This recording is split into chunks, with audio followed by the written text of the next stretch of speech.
మా అమ్మ దగ్గరికి వచ్చానన్నమాట. ఇద్దరం కబుర్లు చెప్పుకుంటే ఆ ఫోటో గుర్తొచ్చింది. మమ్మీ ఆ ఫోటో గురించి చెప్పే.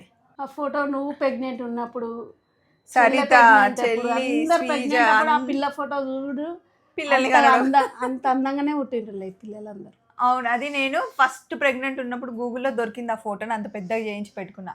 మా పెద్ద చెల్లి ప్రెగ్నెంట్ ఉన్నప్పుడు అదే ఫోటో, మా చిన్న చెల్లి ప్రెగ్నెంట్ ఉన్నప్పుడు అదే ఫోటో. చిట్టుతల్లి సేమ్ అట్లనే ఉంటుంది.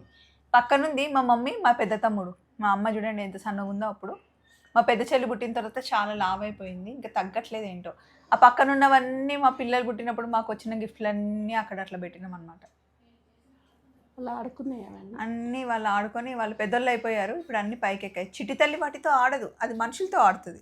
చిట్టి తల్లి ఆడిందంటే ఒక బొమ్మకు పెట్టింది కదా అన్ని, దానికి కాటుక బొట్టు అన్ని పెడుతుంది అంతే. ఆ ఒకదాంతోనే ఆడుతుంది, ఇంకా మనుషులే కావాలి. అది ఒకటే ఇస్తా, లేదా 2 ప్లేట్లు 2 స్పూన్లు కలుపుడు వండుడు మాకు పెట్టుడు. ఏమన్నా అంటే చికెన్ వండినా అది వండినా అంటది, ఏమన్నా అంటే సప్నమ్మ లాగా వండుతున్నా అంటది.